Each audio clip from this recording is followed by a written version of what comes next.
Hey everybody, Scott Nell here with the Scott Nell team. We're here interviewing Marty Stevens-Heebner with Clear Home Solutions. The question, the topic today is, what do I do with the stuff that is left in my home? So Marty, tell me. And there's often a lot of it, which is very fascinating. So if it's not going with you, then there are different outlets for it. There's possible sale, there's donation, there's haul away. That's not a lot of fun for people because they don't like it seen going out that way. But there are a variety of outlets in terms of for sales and things like that. There are estate sale companies, and you want to make sure they're the bona fide companies that have their own marketing lists, that on the day of the sale will have security there, that kind of thing, very important. There are auction houses. We even know one local company that sells out of 2 beautiful showrooms that they have. Oh. So that's for items that are for sale. We often, when we're sorting items, will create, there's obviously items to keep, obvious discard items, but then sell and donate we put together because I'm always surprised what will sell, and I'm often surprised too by what they say, oh no, that's not selling, we just have to donate it. It's like, okay, it shows I'm not an expert at that. But also with donation companies, you want to make sure that they actually will bring the truck and pick it up, especially if it's furniture and things like that. There aren't that many organizations, unfortunately, to do that, so you need to call around. Okay, excellent. And they usually also, just so you know, that the donation pickups, they usually need at least a week's notice or more to come pick things up because they're very backed up. So just bear that in mind. Do you find that a lot of people that when they're moving, they're very attached to their stuff? Oh yeah.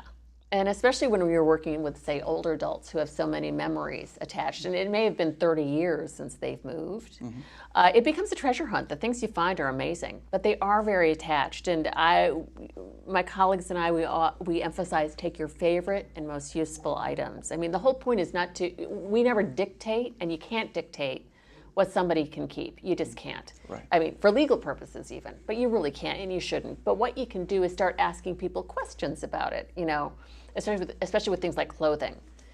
If you have 10 red jackets, could you pare it down to 3? Also, when was the last time you wore it? Because if it's been a few years, you can let it go. But it's just asking questions so people can really ferret out what their favorite and most useful items are. So it seems like one of the most important things is dealing with someone who really cares. Oh, so yeah, a professional that cares, or a person that cares. If it's a mover, if it's a estate planner, a charity, if you're dealing with the team, like our team, I think we really obviously you care guys about. are amazing. Okay, enough about us. Yeah, but true. you would want someone who really does care, so that when you come in, they're going to feel comfortable with what's going on. You're letting somebody in your home to touch and handle everything. And it's a very intimate and emotional process. So you want somebody you feel completely comfortable with. I mean, ideally, we would all like to work with family and friends, and hopefully they're available. They're not always. So if you work with some professionals and bring them in, interview them first, meet with them first. Even if somebody comes highly recommended from someone you know and like, make sure you're comfortable with them because they're in your home handling all of your things and helping you make decisions. You want to make sure that you feel comfortable with them. Excellent. One quick story. My uncle used to collect everything. So his house was full of, there was 20 cats because there's a 20 cat limit in the county, I found out. Oh, wow. 20 cat limit. And he had all this, he had all this stuff, and he pared it down all the way down to 1 bag.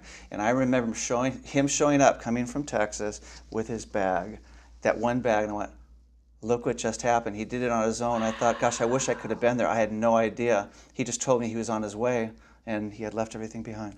Wow.